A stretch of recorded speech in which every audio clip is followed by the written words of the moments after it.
Have you ever found yourself wrapped up in a seemingly perfect moment with friends, only to have it shattered by a sudden call from your narcissistic partner, blaming a dire emergency that turns out to be nothing? Or picture this, you're at a lively party and your partner, seemingly unwell, insists on leaving, only to miraculously recover once you step outside. You may wonder if you are overthinking things, but it is all just a coincidence that your partner could not possibly be that selfish and sometimes sadistic to manipulate you with fabricated emergencies. Unfortunately, fabricated emergencies are often hard to spot if you do not understand the reasons behind them and know what to look for, which are covered in this video. A fabricated emergency is when someone intentionally creates or claims there to be a crisis or urgent situation, such as claiming to be gravely ill, intentionally harming themselves, purposefully creating an accident, intentionally running out of gasoline, falsely claiming there is someone trying to break into the house, or falsely claiming a loved one or pet is missing, ill, or injured. It can also be infuriating things, such as they claim the washing machine does not want to start and they need to wash clothes. When you get home, the power is switched off at the wall and they claim they did not do it and it was on when you asked them to check it. Often, if you do not respond to small emergencies, such as the washing machine not activating, they will create a bigger emergency, such as cutting themselves, and then claim it was when they tried to see what was wrong with the washing machine, so it's your fault they got hurt. This tactic is emotional and psychological abuse and is a devious tactic to gain control over you and dominate you. Here are 6 common reasons narcissists use fabricated emergencies that you need to know about. Afterward, we will cover how to spot and respond to fabricated emergencies. A key reason narcissists fabricate emergencies is to isolate you from friends and family. Narcissists fear that people might tell you that their behavior is not normal, that you are not responsible for the narcissist's behaviors, and that you deserve a loving and supportive partner. Narcissists dread that people will help you hold them accountable for their actions. They need to make you have as little opportunity to talk to others as possible, so the truth of your abuse stays hidden. Narcissists know they treat others horribly, causing them to become jealous and even paranoid that you may meet someone who treats you with respect and decency, and that this person would steal you from the narcissist as if you are a TV set the narcissist bought and owns to do with as they please. If a narcissist goes out with you, they will often not allow you to be alone with people they do not approve of, sometimes not even allowing you to talk for yourself. If they cannot accompany you, they will come up with any excuse they can, even the most ludicrous fake emergency, to try to get you to come home to reduce the risk of you saying something that may expose the narcissist. This ties in strongly with the second reason, keeping tabs on you. Narcissists possess an intense desire to wield control and dominance over others. When they call you under the guise of an emergency, sometimes with trivial problems like a misplaced TV remote, it's a calculated move to meticulously analyze background sounds while you talk. They care nothing for getting an answer for their fake emergency. They aim to, from the background sounds, decipher your location, identify the people around you, as well as what you may be discussing. Many will demand you come home immediately or state that they are already outside to pick you up, then measure the time it takes you to get to them. Not meeting their time frame will be met with suspicion, accusations, and sometimes punishment. I once encountered a heartbreaking situation where a senior high school girl, desperate to conceal her friendships from a controlling father, flagged down a stranger, me, for a ride back to her school. This act of vulnerability was her desperate attempt to avoid the scrutiny and punishment that awaited her if her father discovered that she had friends and spent time with them instead of waiting for him alone for hours after school as normal. Her father, who randomly arrives early and times her arrival at the school gate, happened to do so on the one day she accepted an invitation to join friends after school at a nearby coffee shop.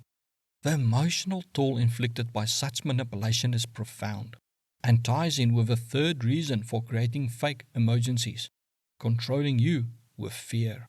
Fear, a potent and devious weapon of manipulation for narcissists, takes center stage in their devious manipulation tactics. Through fabricated emergencies, they instill terror, convincing you that leaving them alone for even a brief moment could result in reckless actions like wandering into the streets, self-harm, or them releasing your pets. Picture this. You're working late and are bombarded with calls every 5 minutes demanding to come home.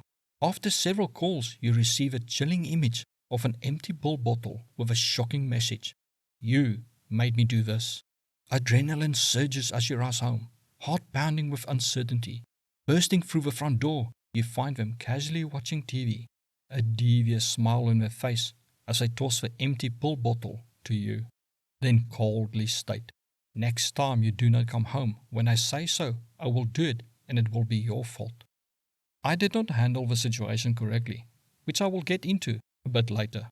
The use of fake emergencies intensifies when narcissists fear abandonment.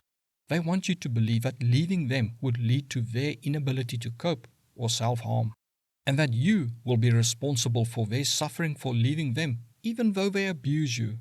They know their behaviors are toxic, but instead of changing, they exploit your sympathy and make you choose their abusive actions out of guilt for any suffering they may endure if you leave them.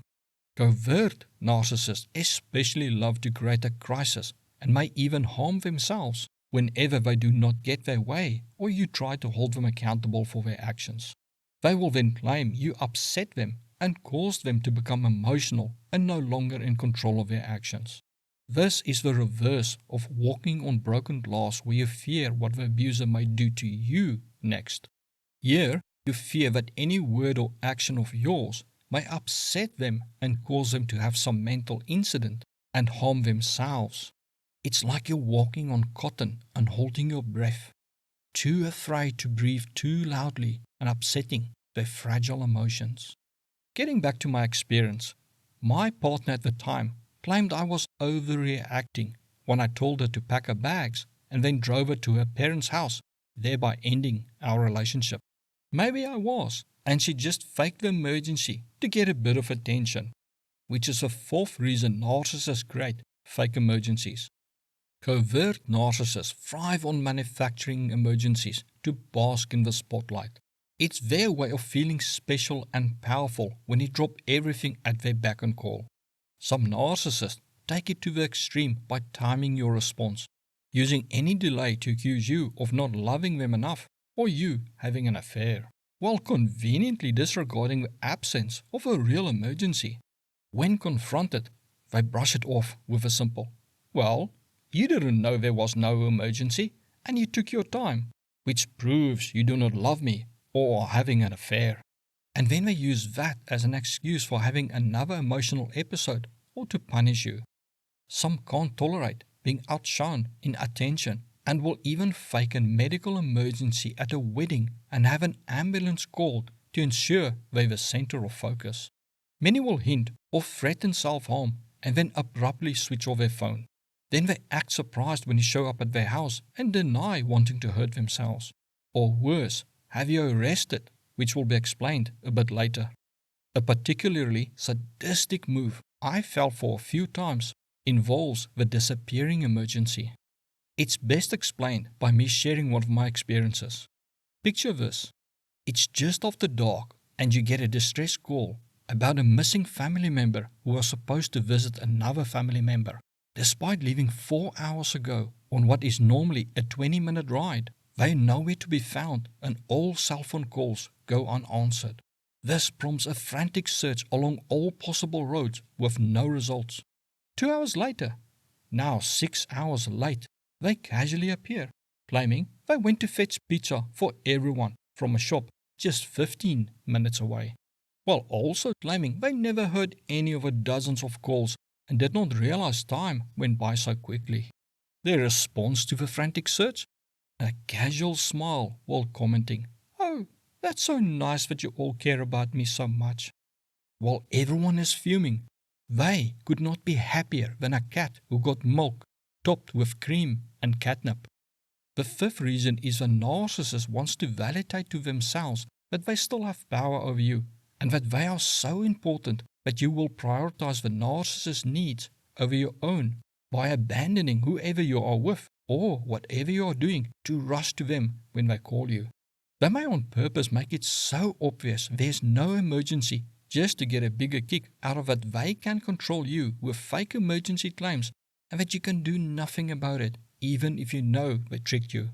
It makes them feel important that no matter how many times they trick you or how lame the excuse is, they are so important to you that you would rather there be no emergency than risk there really being an emergency and you did not respond. Here, it is not so much about getting attention for the supposed emergency. It's both a feeling of power over you, but also a way for them to suppress their fears. The fake emergency serves as a test that when you pass, it reassures them that no matter how badly they have treated you in the past, you will still rush to their aid whenever they need you. A few will use it solely to validate to them that you still love them and that you are not planning to leave them. They don't want to ask you outright if you still love them and be told no. So this is their way in doing it, which may sound stupid, which it is, but not as twisted as the next reason to get you arrested. Picture this. You left a narcissist or had them kicked out of a house. They call you begging to take them back and you refuse. Suddenly, they claim they cannot live without you and are going to end things and it will be all your fault. Then they hang up. Shocked, you call back, but their phone is off. In a panic, you rush over to their place, possibly even forgetting about the protection order you have against them. At their place, you jump out and rush to the front door. No matter how much you call their name and bang on the front door, there's no answer. You try to see past drawn curtains if they are okay, but then sirens of several police cars fill the air. Shock fills you as police rush toward you, guns drawn, commanding you to surrender. Confusion fills your mind as you are arrested while the narcissist comes out, having called the police claiming that you had threatened to come and end their life. The narcissist shows the police a video with no sound of you frantically trying to get into the house, and you are taken down to the station. The narcissist has just set a trap for you and used your care for them against you in a fabricated emergency. In court, the narcissist may show several texts taken out of context where they baited you to reply in a threatening manner, as well as the video where they trapped you and claim that they fear for their life and you have in fact been abusing them. If you are lucky, they only get a protection order against you. If unlucky, they may be successful in claiming you are the abuser and get you convicted, or have no one believe that you were in fact abused by them. To prevent this from happening, it's essential you are able to spot and deal with fabricated emergencies, which are covered next. Narcissists are exceptionally good at hiding their manipulation tactics in plain sight with plausible deniability. To catch them out, you need to look for patterns of behavior instead of focusing on individual incidents. Start to secretly record each incident in a journal or notes app on your phone. Note what you were doing, where you were, with who, and what emergency the narcissist claimed. Install a recording app and record all phone conversations with a narcissist, not just for evidence, but for you to later go back and confirm to yourself that the narcissist did in fact say things to you they may later deny. Look for patterns such as each time you're out with friends, their medical condition becomes worse, or each time you want to visit your parents, they suddenly have an illness and need to be hospitalized. Or each time you're out with friends, they call with silly questions they claim cannot wait. Take nothing for granted that the narcissist tells you, but assume they are lying until proven true. This goes together with looking for inconsistencies in their stories. A big thing to look for is the emotional atmosphere surrounding these emergencies. Are they consistently used to evoke guilt, sympathy, or fear in you? Note the urgency conveyed in each emergency. Does the narcissist always claim an immediate crisis, even if it's just the remote being missing? And do they demand you come home or make you feel guilty for not rushing to their aid immediately? Take note of how a narcissist reacts when questioned or confronted about past emergencies. Do they provide consistent and detailed explanations, or do they deflect and avoid scrutiny? Cross-check details with other reliable sources. For instance, if they claim to have been admitted to a hospital, verify this information independently. See if the narcissist escalates the severity of emergencies over time. This could be a tactic to keep you emotionally invested and responsive to their calls for help. Trust your instincts. If something feels off, it's essential to investigate further. Knowing an emergency is fabricated is only half the battle. You also need to know how to react to fabricated emergencies. The first step is to recognize that this person is using fabricated emergencies to manipulate you. This will allow you to divide the supposed emergency into different categories and then deal with it depending on the risk to anyone's safety. The first would be threats of self-harm when you are still in a relationship with a person or living with them. Whenever they threaten self-harm, record the statement and then promptly call an ambulance. If the threat was real, this ensures that they receive the necessary care. However, if it's a manipulative tactic for attention, they will hesitate to use it again once they realize the consequences. If they actually self-harm, call an ambulance immediately. People who self-harm need professional help. Record the incident to protect yourself from potential false accusations. Do note that it is their choice to self-harm. You carry no responsibility for their actions. Abusers often use their self-harm actions to guilt-trip victims to manipulate them, or as a last punishment, if they end themselves by leaving a note blaming the actions on you. If you have separated from a person and do not live with them, and they make threats of self-harm or harming your pets or loved ones, never rush to their location. Your ability to help is limited, and it could potentially be a dangerous situation. Instead, call the police to report the threat, especially if there are threats against loved ones or pets. For non-life-threatening emergencies, ask specific clarifying questions to assess the legitimacy of the emergency. Also investigate their actions and if they took any initiative, such as if they call saying, "The dog is missing, come home now." You can ask, "When last did you see the dog? Did you search for the dog? Did you check if all the doors and gates are closed?" If they last saw the dog 2 minutes ago and did not even bother to check for the dog before calling you, then ask them to do so before you rush home. Look for inconsistencies in their behavior compared to what a reasonable person would do. If they refuse to do basic steps a normal person would do, such as first doing a quick search for the missing dog, but instead get angry and demand you come home, it may be a fabricated emergency. For smaller emergencies, like a malfunctioning stove preventing them from preparing dinner, offer an alternative solution, such as them using the microwave or preparing a quick sandwich.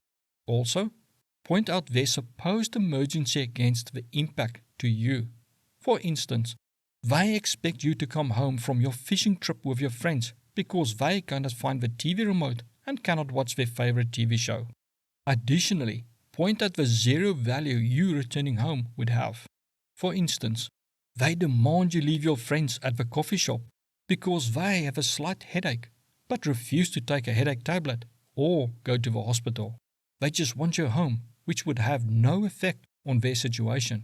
Judge their reaction and see if they are reasonable, such as agreeing to lie down and call you if a headache gets worse, or if they get upset that you do not immediately return home.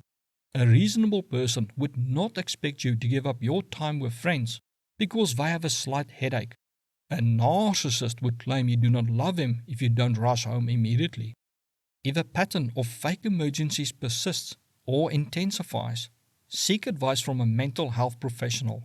They can provide guidance tailored to your individual situation and the fabricated emergencies you are dealing with and gauge the mental stability of your partner. The most important thing to realize is that the person who claims there is or fabricates an emergency to exploit your feelings for them to fulfill their needs or manipulate you does not care about you or your feelings. This is a sad but empowering realization because it will help you decide if a relationship is worth it.